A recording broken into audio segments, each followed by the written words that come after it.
Imagine getting up every day full of energy as if you were in your 20s again. What would that be like? What would it be worth to you? What is your health worth to you? Think about it. Your health isn't everything, but without it, everything else is nothing. And yet, too many of us are taking it for granted until something goes wrong. And no one wakes up hoping to be diagnosed with a disease or chronic illness. And yet, we've never been taught how to be proactive in our health through our school or public health. As a registered health coach and integrative health practitioner, I believe it's time this information is made available to everyone. Combining new knowledge around your health and the ability to do my functional medicine lab tests in the comfort of your own home will allow you to optimize your health for today and all your tomorrows. Don't wait for your wake-up call. Welcome back to another episode of the Don't Wait for Your Wake-Up Call podcast. I am Melissa Deely, your host, and I am super excited because today I have three wonderful guests to share with you as we focus on the importance of pet health in honor of International Pet Day coming up in April. So I am welcoming today Dawn and Joanne and Kate to the show. Welcome, ladies. I'm so excited to have you here.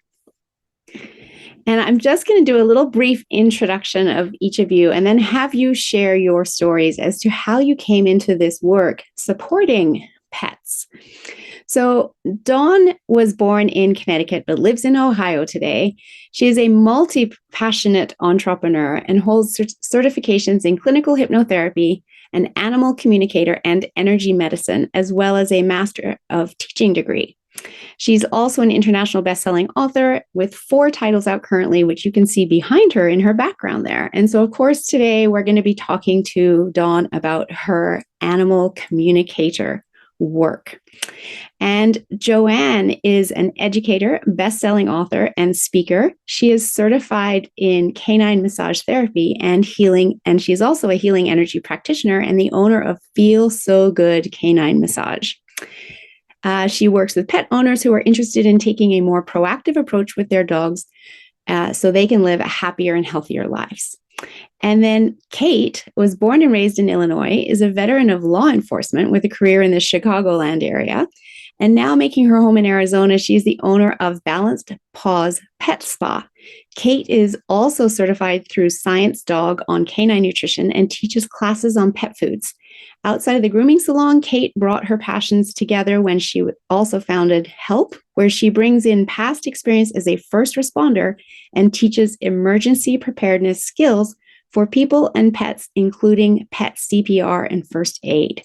So we humans love, love, love our pets. I have 2 cats. One of them is lying next to me, snoring rather loudly. So if you hear weird sounds through my mic, it's because she is in bliss over here in dreamland snoring. And I love that you 3 ladies, have expertise in helping us humans better care for our pets. So I'm just going to go around my screen. I would love to start off with you, Dawn. If you can just tell us, how did you get into this work of being an animal communicator? Sure. Okay. Thank you, Melissa. So back in 2015, I was living in Colorado and taking a course called Healing Touch for Animals. So while I was there taking the class, one of my classmates and I were eating lunch, a group of us, and she was telling us stories about her animal communication adventures and the things that she would hear from wild animals, domestic animals in her work. And I was like, I want to do this. I want to find out how to do this. And so I got in touch with her instructor and I became a certified, animal communicator. And then I realized how deeply the work actually goes. And it helped me heal my own grief after my first dog as an adult. She was my baby before my son was born. We put her down what I thought was way too late. And I was afraid that she had suffered far more than any animal being should. She was just so sick and she was lying on the floor in the kitchen in my arms, howling in pain. And that day just broke me. And the next day we brought her to be euthanized, and she had been sick her whole life. And that was just the straw that broke the camel's back, that one moment. And from that day forward, I carried guilt with me for years until I became an animal communicator. And then I realized it was possible to connect with her and tell her how sorry I was after, she had transitioned off the planet.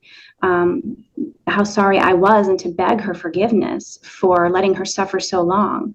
And it was incredibly healing for me to hear from her and hear that there was actually nothing to forgive, and that my husband at the time and I only did the best we could with what we had at the time. And that really was the big moment for me, where I realized the depth and magnitude of what animal communicators can do for people and ourselves. I love that. And I was just thinking as you were sharing that story that I was willing to bet that the response was there was nothing to forgive. And it's amazing how we do carry that guilt because we don't have that ability to communicate. And so what a wonderful gift that you have to give to others to be able to help them communicate with their pets, and that you've also experienced for yourself. And I know you've also worked with a friend of mine that I referred to you soon after we met. And I know she had a fabulous experience with you, and we can talk about that in a little bit. But yes, this work that you do is incredibly healing for pet owners. And, after the pet has passed, or just at any stage of their journey with their pet, when they're looking to seek to understand. So I love that. Thank you, Dawn. Thank you. Joanne, I'd love to ask you to unmute and share how you got into your work. And that feels so good. When I read that out, I was like, it already feels good to me just saying it. So what a brilliant name. Oh, thanks so much, Melissa. I grew up having dogs in my life throughout my childhood, but it wasn't until my husband, John, was diagnosed with multiple sclerosis, and he had read an article that labs or golden retrievers were good for people with disabilities. So your listeners are probably already guessing what happened after that comment. And so we were adopted at that point by a 9.5-week-old golden retriever named Duke. And after my husband passed, Duke was everything to me, because being an only child, not being able to have any children of my own, he was everything. He would make me laugh when I'd come home from work. He would be by me constantly. And so as Duke got older, he started having aches and pains. And so I wanted to do something for him, because his love was so unconditional. And those of us that have pets will know that we can't give back to them everything they've given to us, because they give us so much to go through our life. So Duke was my heart dog. And I looked at different modalities on the website and found that canine massage was a good fit for me. And so I became a canine massage therapist. But I had to laugh, because after Duke passed, the first year, all my clients were golden retrievers. So I had to kind of get a message to him saying, you need to give me other dogs to work with. So that's the story of how I got started. Well, I love that story. And I can see Dawn laughing too, because she could have literally communicated that message for you. Although it sounds like you did a pretty good job. Sounds like you did a pretty good job yourself. However, we used to have a golden retriever named Sparky. It was my brother's dog. I had a little Shih Tzu named Floppy, because Floppy, when I got him, was so little he couldn't walk down the stairs properly and his legs would flop out everywhere. Anyway, Sparky had to have double hip surgery. Not at the same time. We did one and then the other, which I understand is really common with golden retrievers. Mm-hmm. And so that might have also been why many of your clients were golden retrievers, because Duke was trying to help all of his friends be able to walk better and be in pain anymore, right? So exactly. That's a great story. Love how you got started. And we're also in a book together, and I read your chapter, and I do remember somebody had asked you, well, isn't pet massage the same as stroking the pet? And I just love a quick reply on that for you, because there might be listeners wondering the same thing. It really isn't, but I have to give the dog owners kudos because they are paying attention to their dogs. But we do it with a more intentional focus on them where it's quiet and we can check for things that maybe the pet owners aren't really looking for. So we kind of help them and give them some advice on that. Wonderful. Thank you.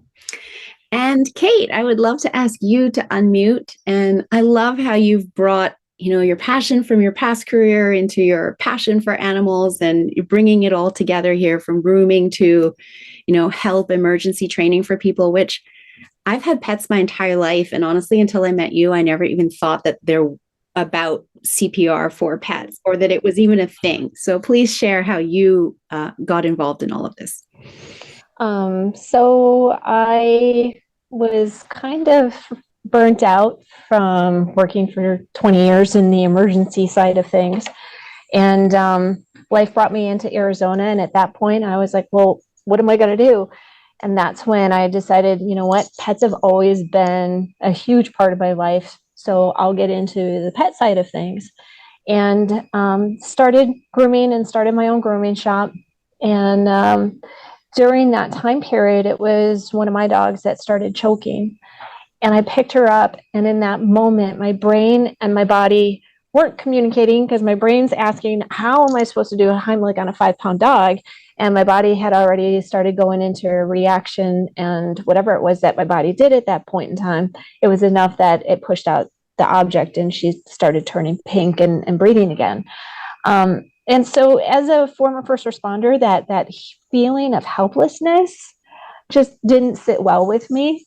And I sat back after, the adrenaline came down and had my coffee. And I thought, oh my gosh, I almost just lost my dog. I literally almost just lost my dog. And I just didn't like that. So I sought out some training.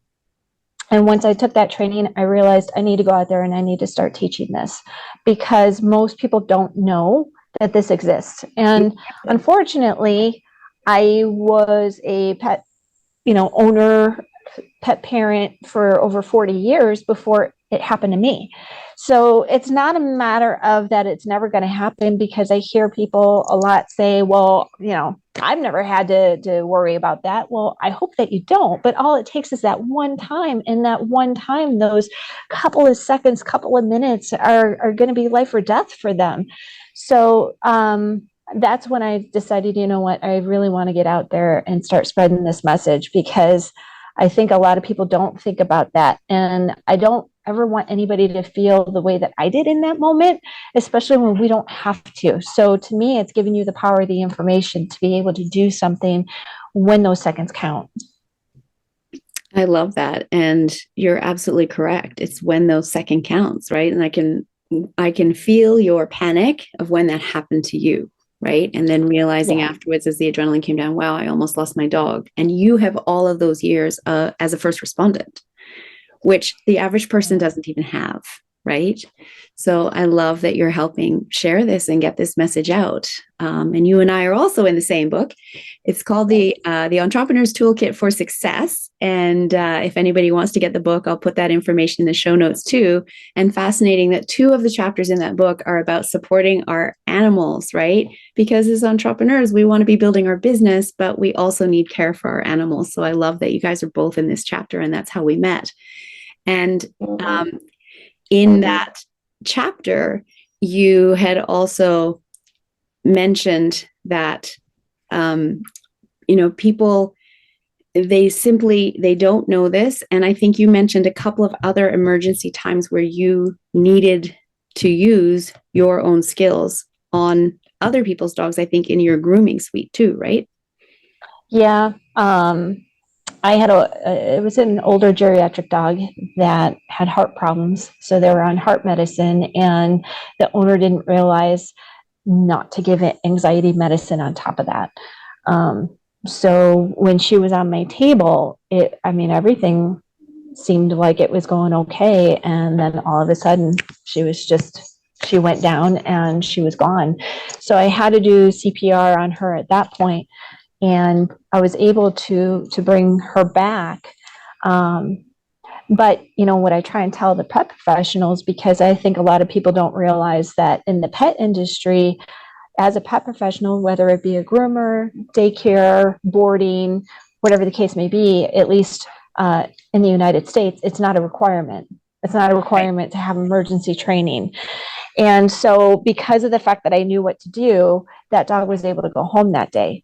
Versus the dog goes down on my table, I now have to register what's happening. I now have to grab the dog, grab the keys, tell the other employees what's going on, and get her to the vet to walk in. And at that point, try and stir their attention to get them to now start paying attention to this dog to get things rolling. That's too much time. That's too much time that's being wasted. So there's this false sense of security. Oh, I'm just going to take him to the vet. Well, if it was that easy, then why don't we just take ourselves to the doctor when something happens? Why do we have a whole network of emergency response when it comes time, for us to have that type of emergency? So I think we just have to kind of start associating our pets with the same type of needs that we have. They're not, this alien being that lives with us, and they're okay when in times of emergency, and yet we're not. So we just have to, I think the thing is, like, we just love them so much, and they're just part of our lives, that we forget that, they have needs too. Absolutely. And as Joanne said, that we can't begin to give back what they've given to us, but this is one way that we can, take steps in the right direction. And I was going to say the same thing as you, as they're like humans in so many ways. You have to be careful with the drugs that you're giving them and make sure that there aren't contraindications. And we need to be doing that as humans. So I'm always directing my clients to make sure before they start any protocol with me, even though it's plant-based, to be checking with at least the pharmacist to make sure that there isn't any contraindication if they're on other medications. And we have to do that for our pets as well. So yeah, well, I love what you're doing. So I'd love to just go around the room and ask each of you some questions to go deeper into your work. And I'm going to go back to you, Dawn. I know you shared how you got started, but just if you can give us a little bit more as to why you became an animal communicator and how animals have impacted your life. Oh, wow. Where do I begin? I've always been an animal companions person. So I've always had dogs or gerbils or fish in my life. So they've always been huge in my life. But also I've had a connection with wild animals as well, particularly dolphins. And and horses. I have had energy medicine work when I was working on horses, and then received healing myself from the horses that just blew me away. And so I think that part of the reason that I do the work I do is so that, exactly what Kate was saying, so that we can see and experience the animals in our lives, whether they're our domestic, companions, or they're animals out in the wild in nature. We can see them as sentient beings who have thoughts, feelings, needs, desires, and so that we can live in better harmony with them and have a better experience while we're all walking the planet together. So I love that. That's really beautiful. And, they really, they are sentient beings. They do have feelings, emotions, and they also pick up on our energies as well. And so you doing energy healing on the horse and the horse healing you is really powerful. And one thing that I find amusing with my cats is that, well, first of all, anytime anybody walks into the kitchen, they think it's food time. So it doesn't matter if I just walked into the kitchen half an hour ago and then my husband comes in now. Oh, it's someone different. They might not know what we've been fed. So let's just circle around their feet and do the figure eight, see if we can get some more food, right? So we actually have a little chart that we have to write down so that we can keep track as to who fed them when. And then the other thing that I find really amusing is I love to do yoga, and I have a Lululemon studio mirror in our living room in the corner, and I'll do workouts, and sometimes it's yoga, and sometimes I'll do it and I'll put my earbuds in, my AirPods in, right? So I'm not making any noise whatsoever. but they sense the energy. And in they come to lie on the mat with me, completely in the way. Or I'll get into a pose for 3 minutes and one of them will get all snuggled up. And I'm like, but I have to move now. So they do. They get drawn to the energy and love to come and connect with us. So I find it very amusing. Joanne, just if you can explain more about the physical and emotional benefits of canine massage. Okay. There are so many different remedies for canine massage. And I want to say at this point that canine massage therapists do not diagnose. So if you feel that your pet is not feeling well or there's something, because you know your pet better than anyone, you really need to go to your vet to get a proper diagnosis. We try to work with vets, both in holistic side and the Western side, as a team, because we feel that nutrition is very important. Canine massage is very important. Some of the benefits are it aids digestion, it lowers blood pressure, and I kind of wanted to wonder about that because I've never seen a cat or a dog in a vet's office being checked for blood pressure, and I found out it's because they're so hyper and nervous when they're in there, it would give a false reading. So right. It also helps. It's also good after surgeries. It also helps the scar tissue where it becomes smaller, and we can do that. You can also do canine massage the day before surgery, so it helps the dog relax a little bit. It helps your dog with range of motion. It also is very good for agility dogs, because I'm sure if some of you are joggers or walkers, you know how important it is to warm up before you walk and to cool down when you get back. There's just a myriad. Emotion-wise, dogs, when they're born, have no contact with humans in terms of trust building. So it takes a while to build that trust. And people think that we just work with older dogs, but that's not the case. We work all the way from puppies all the way to senior dogs, because you want to give that dog touch. You want to associate them. There's a crucial period in their lives called the socialization period, and they should be exposed to men, women, children, other dogs, so that when they're 5 or 6 years old, you can pretty much tell which dogs have been socialized at an earlier age. I've worked with a lot of dogs that are reactive to other dogs. My opinion is that they were never socialized at that age that they were at. So it also helps the owners get a good night's sleep, because if your dog's happy and sleepy, so are you. So I'll just leave it there. There's just hundreds of different emotional and physical benefits. I can't say enough about it. And I remember reading in the chapter in the book that somebody brought their dog to you, and that dog hadn't had a lot of time with humans, and so wasn't very trusting. And so I think you said that it was over 4 different sessions that you had to just, the first time you didn't even pay any attention to the dog. And then the second time, maybe you paid, right? So you had to take these 4 sessions to build up enough trust from the dog so that you could work with the dog. So, people need to know, A, that's possible, and that B, your work doesn't necessarily all happen in just one session. Right. And it all depends on what the dog's discomfort is. Mm-hmm. And it may take a while. I mean, unfortunately, we can't help every dog. And that's why it's so important for me to get out to people and to educate them and share what I know, so that they can make better decisions when it affects their dogs. I love that. And is there like an organization of canine massage therapists? Because obviously you can't do massage therapy over Zoom. I wish you could, but we're not there yet. Your hands can't come through the screen and massage.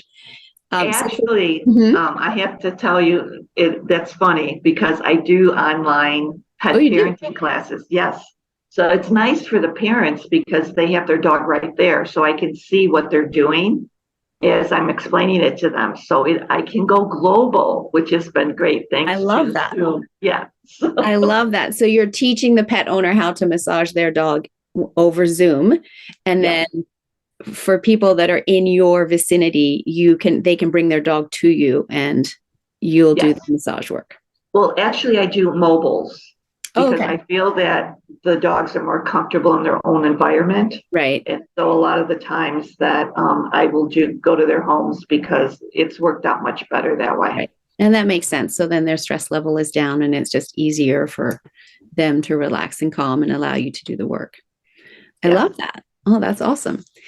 And Kate, my question for you is CPR the same for all pets, or is it totally different? I mean, I'm thinking from your tiny little tiny to, a horse. That's a pretty big difference in size. So tell me about that.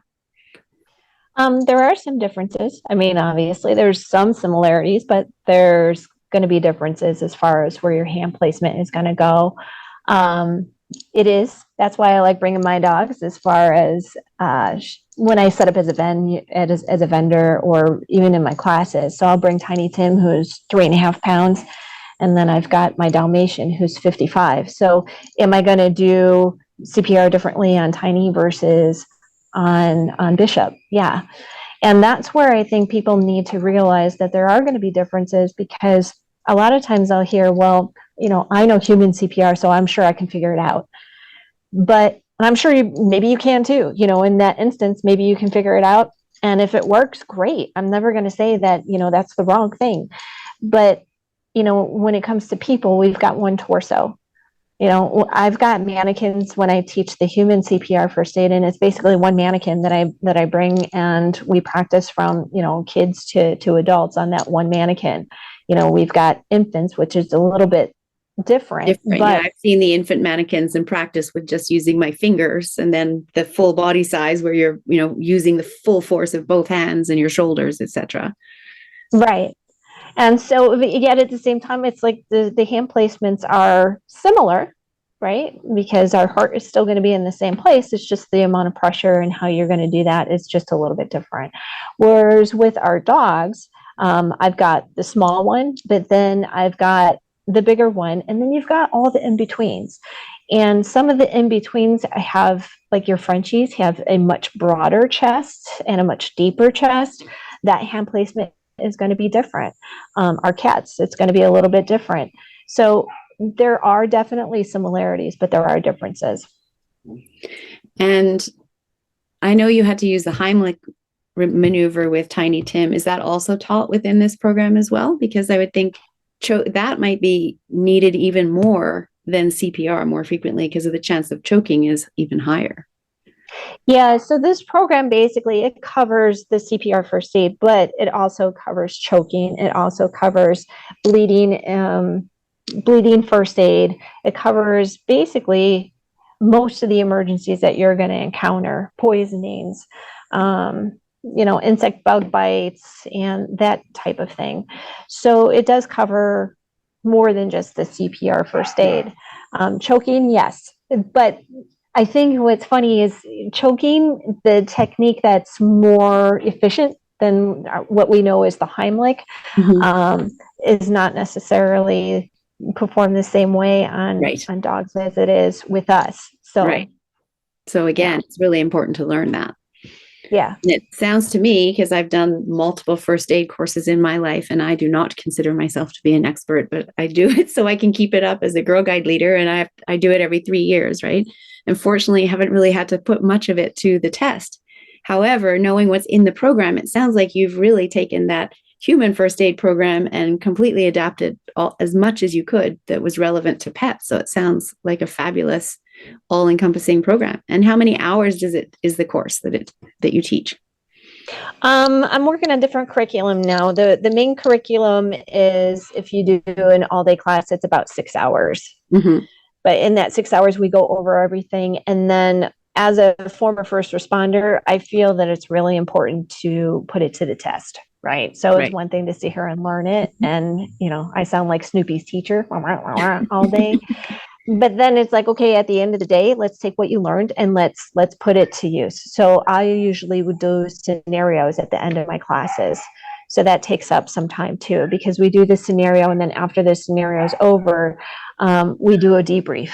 What did we learn from that? What did you gain is what your strengths are and what are your weaknesses? Because a lot of people don't realize that once that adrenaline kicks in, how their body physiologically reacts to that if they've never had it, been through that. And so it's learning how you're going to react with that too. And one of the things that I like to point out is I want you to do that, like to have that experience in the classroom, because if it were to happen in real life, you're going to go right into that muscle memory, and hopefully that will help you take a deep breath and then start working with that tunnel vision. So once that adrenaline kicks in, you're going to see this much, but if we can take a deep breath, we might be able to see this much and be able to handle that just a little bit better. Right. I love that. And yeah, so important to have those scenarios, the debrief, the learning for exactly that reason. So wonderful. I love it. Dawn, I want to come back to you and just, I mentioned earlier that I had referred a friend of mine to you, and I would just love to have you share a little bit of that experience of what it was like from your perspective to help my friend be able to come to terms with her cat that was passing, and how she was able to have that happen from a place of appreciation and gratitude rather than from a place of guilt and grief. Sure. So everybody needs to understand that this poor lady had just had her husband pass 5 months prior. So her best friend is gone, and now her favorite cat, who, mind you, is less than 2 years old. He was not even barely, he wasn't full grown yet, even, I don't think. And he had just stopped eating. He hadn't eaten in a week. And she thought he's passing, but there's that other part of her that was like, this can't be. He's too young. And so she wanted clarity on, what was happening, what he needed from her. And so when I tuned into him, I was able to learn that his path was to be her husband's companion and to see him through his death experience, and have the husband accept support and help through that experience. And it was difficult for him to do that, but that was part of his mission. And the cat's mission was to support him in that. And then afterward, he just was, okay, I'm done. Time for me to check out after I make sure, she's okay. And so when it was clear that she was, going to be okay, at least physically, then the cat just, said, okay, this is time for me now to depart. And so once she understood that it wasn't anything she had done wrong, it wasn't her imagination, because who wants to take a 2-year-old, cat to the vet to be euthanized without feeling like a criminal? And she understood that what she was doing was what he needed and what was necessary. And it was part of her soul's evolution also. She was able to say, okay, this is not a complete loss of everything that I know in my life right now that I have loved and that has loved me back, that has been ripped away from me. She was able to come from a place of, okay, this is the way that things are because it is the soul plan. I'm part of this. We're all family. We will see each other again. And I am giving this cat the greatest gift that I can to relieve any pain or suffering and to send him back to the place that we all come from. And I know that you were able to ask if he was okay with being euthanized, or did he want to die naturally? And so that also gave her some clarity around that, so she didn't have to go to the vet feeling like a criminal. And so you helped both Izzy the cat and her through this so profoundly, to the point where I spoke to her a week later, and I checked in with her the day after, and then spoke to her a week later, and she goes, I'm feeling freedom now, because now I can go and do the things that I need to be doing, and I don't need to stay home to look after this sick cat. And so it really was able to be a situation that could have been so sad and tragic and heartbreaking and just piling grief upon grief for her into a really positive experience. And yes, there were still tears, but it was a very positive experience. And so I wanted to showcase that example for listeners to understand the depth of your work and how powerful it is for the human and for the pet. So I'm so glad we met. When my friend reached out to me and asked if I could help her cat with my hypnotherapy, I said no, but I know exactly who can. And I met her only this week in a breakout room. And now I know why I met her. It's because I needed to connect you two. So I love how the universe does that for all of us. So thank you, Dawn. Joanne, is there anything else that you would like to share with the listeners about your work? I think what's really important, and that was one of the reasons I went into canine massage. I kind of was doing it I still am, in Duke's memory. But what I really want parents to be aware of is the fact that they really should look for any lumps or bumps that they know that maybe weren't there. And that takes intentional focus. And dogs are giving us messages all the time. And you just have to be looking for them.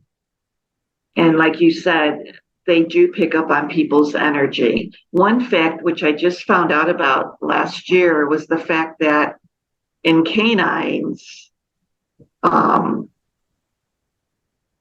the osteoarthritis is a young dog's disease. It is not an old dog's. It starts from a puppy, can go all the way up to seniors. So it's very important to start making sure that you're checking your dog on a regular basis. I prefer that they do it once a week.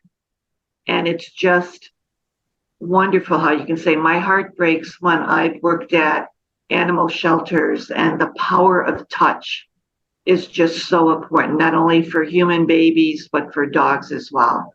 And when I saw what that can do, it makes my heart sing, because of the fact that I was able to help a lot of the dogs in my career for the last 10 years. So I really love working with pet owners and helping them giving them the information so that they can decide what is really best for their dog. I love that. Thank you. And again, tying in that human element, you talk about the power of touch. My podcast episode that came out on March 11th was also talking about that topic in relation to humans. But as everything we relate to humans, we can also relate to our pets. So thank you. And I'll have to watch that. I'll have to listen to that episode. Yeah, please do. Kate, is there anything else you would like to share with pet owners in regards to your work? One of the things that I always say is don't be afraid. And I think that people associate emergencies with negative things all the time. So usually it's like, oh, I don't even want to think about that. So I don't want to take that training because I don't even want to think about that. And I get that, but don't be afraid, because it's going to be negative because you don't know what to do. It's going to be negative because you're going to freeze in that moment. You're going to have that helpless feeling in that moment. I say, try to look at it and change the perspective a little bit. Change the perspective that if you know the information, it gives you that power of knowledge. It makes you actually empowered in that moment. And so instead of feeling helpless, now you can jump in, and the adrenaline's still going to kick in. I mean, that's just part of being human. It's going to kick in. But now you're going to have an idea of what to do, and at least know that you're giving your pet that chance when the time that they need you the most. And so don't be afraid. Don't be afraid to take a class because it has to deal with emergency knowledge. Take that, turn that and spin it and think, I'm coming in here and I'm learning the power to know what to do. I love that. And very, very good point. And again, applies in the health of our animals, but also applies in the health of ourselves, our humans, or in so many aspects of our lives, right?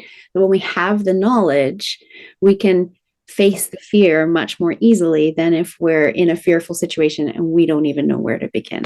So Very, very good point. So I'd love to ask all of my guests, what does don't wait for your wake-up call mean to you? So I'm going to go around the room again as we wrap up here, Dawn, and ask you. So for me, don't wait, for your wake-up call as it pertains to animals is don't wait for there to be a point in time where you are so lost. And this is probably going to be a lot of what Kate is going to say, that you are so lost in the emotion of the moment that you don't know what to do to help your animal, and something happens as a result of that. Don't wait until they're lost in a storm to know how to communicate with them. Don't wait until their health is so bad you don't know what you need to do and your vet bills are piling up. Know how to communicate with them, or hire someone who does. I teach classes, which is why I'm saying know how to do that, because I teach people how to do what I do. Don't wait until you don't have the tools to do what you need to do in that moment. Be prepared. I love that. Thank you. And Joanne. I totally agree with Dawn's analysis on that too. There's so many of us that say, well, I'll do something like tomorrow, and then 5 years later they do that. I don't want people to do that. I want them to really educate themselves and to know about their dogs. I know that people out there love their dogs and cats. And so the three of us on this call are here to help anyone. And it's just, do not wait, have no regrets. I love that. Thank you, Joanne. And Kate. So one of the things that I've learned as being a former first responder is life is too short. Life is too short, and don't stop what you want to do because of fear. Like if you want to try something, go for it. And yeah, I know I teach emergencies to hopefully have a good outcome, and so you can continue on. But just overall, not necessarily pet specific, life's too short. Enjoy it, and take it and enjoy it with your pets as well. I love that. Thank you, ladies. This has been such a phenomenal show, and I just want to go around the room very quickly one more time, just so that you can all let the audience know how to get hold of you.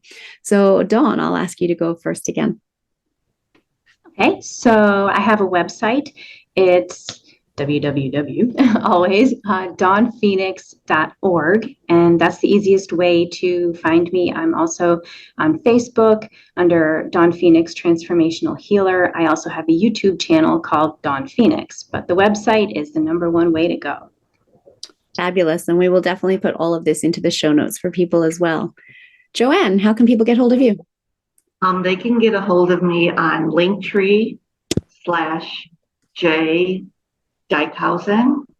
I know that's a hard one. It's JDYKHUIZEN. I'm also on Facebook and LinkedIn under Feel So Good, the letter K, the number 9, massage.com. And that would be the best way to reach me. My email is JDYKHUIZEN2005@gmail.com. Wonderful. Thank you very much. And Kate. So I have a Linktree as well. So Linktree/Help Lifeline Preparedness. My website is probably the best way to get a hold of me, which is www.helplifelinepreparedness.com. And my email is help.lifelinepreparedness@gmail.com. So those will probably be the fastest ways to get in touch with me, just because of my grooming schedule on top of my training schedule. Usually if it's in writing, I'm going to see it. Wonderful. Well, thank you again, ladies, for coming and making this a super fun podcast, sharing all of your wealth of knowledge around pet health. I learned a lot today. And like I said, I've been a pet owner my whole life. And honestly, until I met Dawn, I hadn't ever even heard of an animal communicator.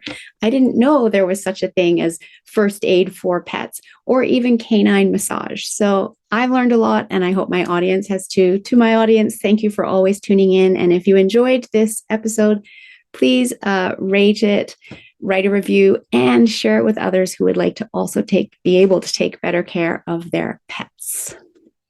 If you're enjoying my content and someone that wants to step into being proactive in your health and learning more, I would love to invite you to join my membership community.